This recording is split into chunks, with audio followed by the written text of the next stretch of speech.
Hello YouTube viewers, hope you're all doing good. Welcome to this video. I'm Venkat and this is just me an open source channel, right? This video is about Kubernetes vertical pod autoscaling. So I've done a video on horizontal pod autoscaling using CPU utilization, using based on memory utilization and so on. And this video is is requested by a viewer who asked me whether I could do a video on vertical pod autoscaling. So until I saw his comment, I didn't know that vertical pod autoscaling existed. So I was searching in Google and I came across an article in Google, a documentation actually, and there is indeed vertical pod autoscaling. So what it does is we saw horizontal pod autoscaling, which means you set a threshold. Say for example, if the CPU utilization goes over 75%, increase the number of replicas, right? So that's horizontal pod autoscaling. So you are horizontally scaling your application. You're adding more replicas to your existing application. So that's horizontal pod autoscaling, whether it can be based on memory utilization, CPU utilization. I've done both, and or using any custom metrics, your defined custom metrics, that's okay. So that's horizontal pod autoscaling. And vertical pod autoscaling is not adding more replicas but increasing the amount of system resources available to that particular pod. For example, if you think there's a lot of load or the pod requires more CPU resource or more memory resource, and if you scale it up, that is vertical pod autoscaling, which is what we are going to look at in this video. All right. So vertical pod autoscaling, I've got a Kubernetes cluster already running. kubectl get nodes. So I have a master node and two worker nodes. I'm running Kubernetes version 1.14.3. I'm using LXC containers for my Kubernetes cluster. I've done a separate video on that, how to provision your cluster using LXC containers. If you are interested, you can watch that video. And the first thing to do is, as I shown in my horizontal pod autoscaling video, the first thing to do is to enable metric server in your Kubernetes cluster. So before metric server, we used to have heapster, which is now deprecated. So metric server is a component that collects metrics about resource utilization in your Kubernetes cluster. It can tell you how much CPU a pod is using or how much memory a pod is using and so on. So if I do kubectl top nodes, so it can't find out the memory or CPU utilization because it says service heapster is not found or not installed, but we are not going to use heapster because that's deprecated. We are going to use metric server. So let's do that. So I'm going to git clone https github.com kubernetes-incubator metrics server. I'll put a link to this URL in the description if you want it, and let's clone that one. So once that's cloned, I'm not going to install it directly, but I need to edit a file. Let me show you that. cd to metrics server, and then to deploy, and then to 1.8 plus. So if you're using Kubernetes version 1.8 plus, we need to go into that directory. Since we are in version 1.15, but I'm using 1.14, go for 1.8 plus. So basically I should show you what's in metrics server. So we have all these directories, cd to deploy directory. And in here, if you're using Docker or Minikube, based on what version of Kubernetes you're using, most probably you would want to go with this one. So cd to 1.8 plus. And in here, there are few files, which the one that I'm going to edit is metric server deployment.yaml. vi metric server deployment.yaml. And if I edit that file, I'm going to go to the containers section, and under image, I'm going to add a command. So I'm going to override the default command, and the command is /metrics server, and I'm going to pass an option to that command. By default, this container metric server AMD version 0.3.4 is going to start the metric server process with this command /metric server. But we need to add an option to that. So that's why we are overriding the command. So the option to pass is kubelet insecure TLS. So what this basically means is the metric server, we are just asking the metric server to ignore any HTTPS or TLS SSL warning. All right, so save that, and just kubectl created all the files in this directory. Kubectl create -f and dot. All right, so that's going to create every resource it needs. Kubectl -n kube system get pods, and you can see metric server container is getting created. So meanwhile, the next component we are going to install is Autoscaler.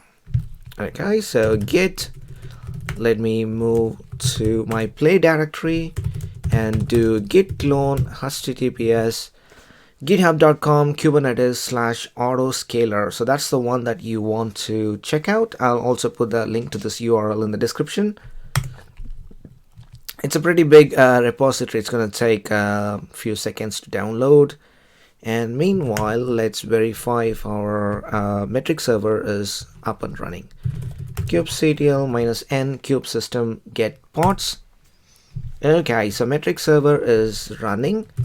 Kubectl top nodes. So metrics not available yet, so we need to wait for a while before the first set of metrics are collected. Okay, so that's checked out. So cd to Autoscaler and cd to vertical pod Autoscaler and cd to hack directory. Okay, in here you have VPA-up.shell. So that's the vertical pod Autoscaler. So that's going to deploy all the custom resource definitions that it needs in your cluster. So now if I do kubectl get VPA for vertical pod Autoscaler, the cluster is going to say I'm not aware of VPA. The server doesn't have a resource type of VPA. So VPA is going to be a custom resource that will get deployed when we run this script, VPA-up.shell script. And if you want to take everything down, if you want to uninstall all the custom resource definitions, then you have to run the VPA-down.shell. Okay, so let's run VPA-up.shell. Okay, so that has deployed lots of resources, a couple of custom resource definitions, and a lot of cluster roles and so on.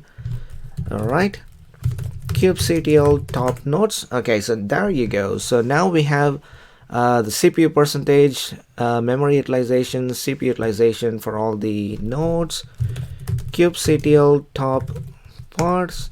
We don't have any pods here. Kubectl -n kube system top pods. So those are the CPU and memory utilization of the pods running in the kube system namespace. So our metric server is working fine. So that's the basic requirement for horizontal or vertical pod autoscaling. Okay, so kubectl -n kube system get pods. Okay, so if you notice here, there are 3 additional pods that are deployed as part of the Autoscaler deployment. So VPA admission controller, VPA recommender, VPA updater. Okay, so let me open up a web browser and I'm gonna go to Google's documentation for vertical pod autoscaling. Kubernetes vertical pod autoscaling, and let's look at the concepts from google.com. Okay, so in here, don't worry about it, how to configure vertical pod autoscaling. I'll put a link to all these descriptions in my in the description, link to all the URLs in my description. Okay, so the first thing we are going to do is vertical pod autoscaler. Let's deploy this vertical pod autoscaler. Control C. So the basic idea is you're going to deploy a vertical pod autoscaler, a resource called vertical pod autoscaler, and that will give you some recommendation.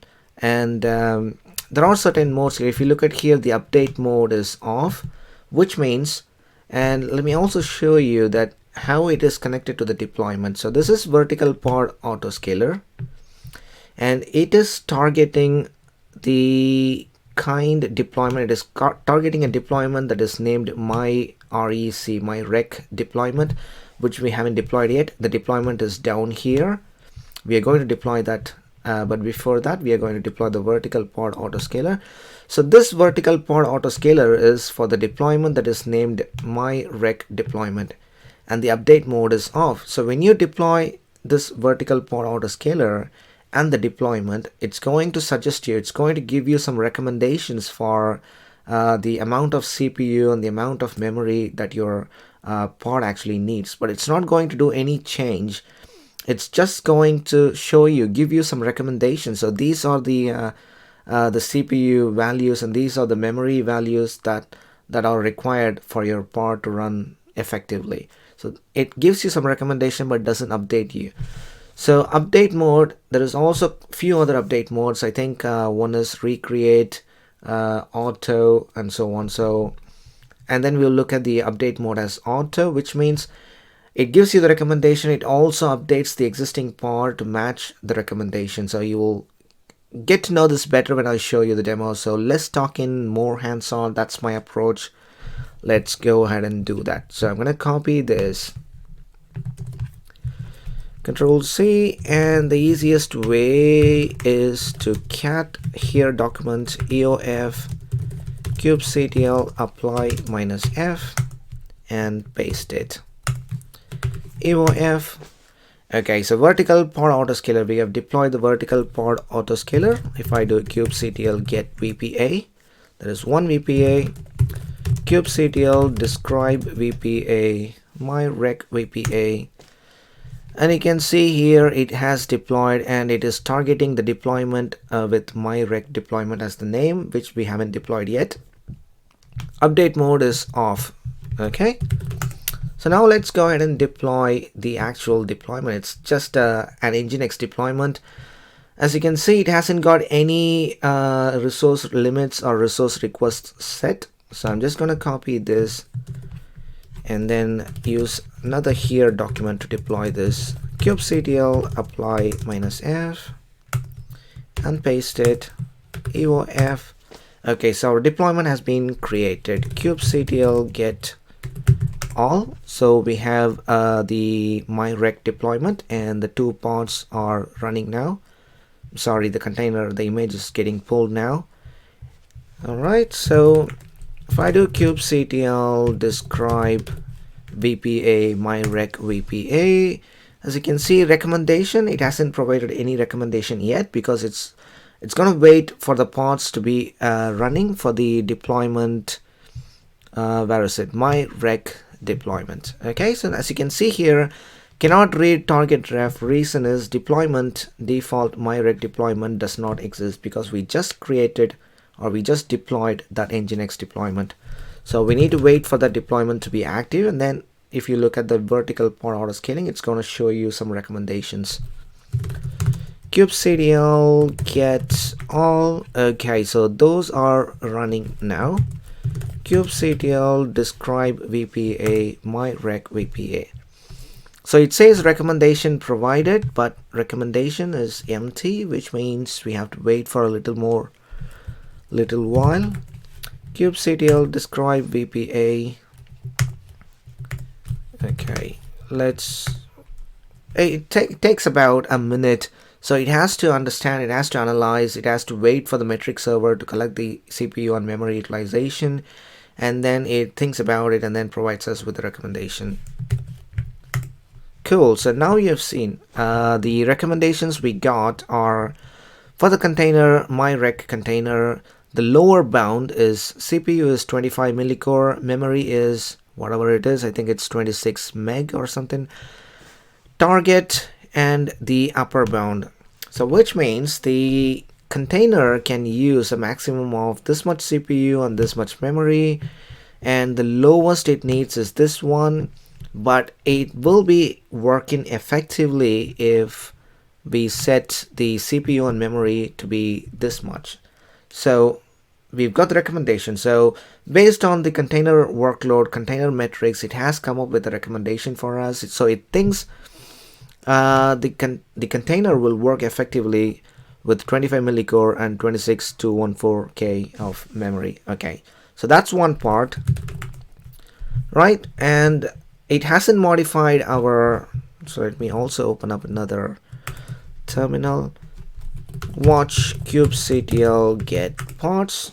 Okay, so that's running, and it hasn't updated our deployment or anything. So these two pods are running for more than 2 minutes, so it hasn't touched anything. So now what we are going to do is, let me delete those things and then change the update mode to auto, and then you will see how it all works together. Okay, so let me delete kubectl delete deploy my rec deployment, kubectl delete VPA my rec VPA.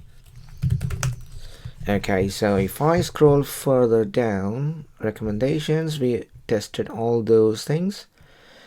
Updating resource requests automatically. Okay, so this is the next thing we are going to test. So what we are going to do is we are going to create a deployment, this time with a resource request set. So we are going to say CPU 100 millicore and memory is 50 meg. So that's our resource request. So it's going to schedule this deployment or this pod on a node that has at least 100 millicore and 50 meg of memory, right? So that's the resource request we are going to set.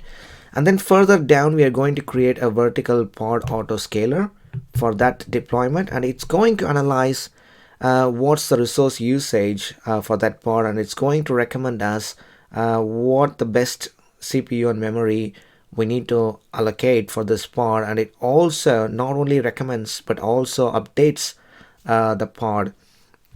Okay, so that's what we are going to see now. And if I go to, where is it? Yeah, it's here. Let me copy that. Copied cat AOF kubectl apply -f dash paste that AOF. Okay, so two containers are getting created. If I do kubectl describe pod my auto, let's pick up one of the pod less, and as you can see here, where is it? Resource request. So based on the manifest here, 10 millicore and 50 meg of memory. So 100 millicore, 100 millicore CPU and 50 meg memory. So that's what we are seeing. So now let's go ahead and deploy the vertical pod autoscaler. Copy that cat AOF kubectl apply -f dash paste that AOF. Okay, so vertical pod autoscaler has been deployed. It's gonna take a little while. Kubectl describe VPA my VPA update policy. As you can see here, the update mode is auto, so it's gonna give us some recommendation, and it's also going to update our pod automatically. We don't have to do anything. So we've set the resource request to 100 millicore of CPU and 50 meg of memory. It is going to provide some recommendation and also going to update the pods. It's not going to update the existing pod. It will always recreate. It will always create a new pod with the requested resources, with the recommended resources, and then delete this old pod. Kubectl describe VPA. It hasn't still suggested any recommendations. Let's wait for it. Kubectl describe VPA. Okay, so now you see lower bound is 198. Look at this one, the target. So it has provided us with a recommendation. The target CPU is 587 millicore and memory is 262.144K. And you can see here the CPU we actually requested in our original request is 100 millicore. So if you keep watching this space down here, it will automatically create a new replica because the update mode is auto. Where is it? The update mode is auto. So it's going to create a new pod, it's going to replace these two pods with a new set of pods with the target CPU and memory matching to that one. So let's wait for that to happen. It will take about a minute for each pod to get recreated, right? It only checks, although I think it's configurable, it checks once in a while. And as you can see here, it has created a pod, which is this one, created 9 seconds ago. That's the new pod, and the old pod is getting terminated. Okay, let's look at the resource request for the new pod that got created, which is this one. And if I copy the pod name and do kubectl describe pod and paste that, pipe that to less. And if you look at the resource request, look at the requests now.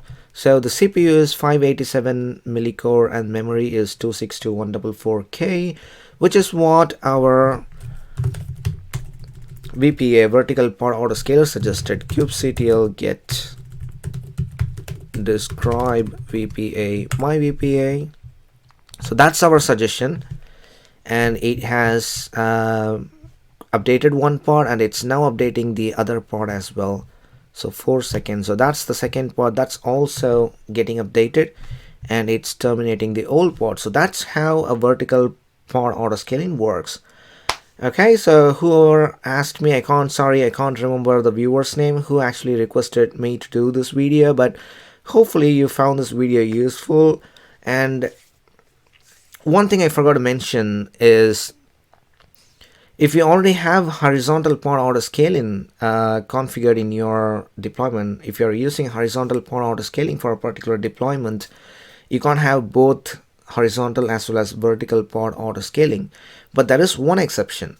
If you're using horizontal pod autoscaling for a custom metrics, not for CPU or memory utilization, but for a separate custom metrics of yours, then they can coexist, horizontal as well as vertical pod autoscaling. But you can't configure both if you want to manage CPU and memory on both horizontal as well as vertical.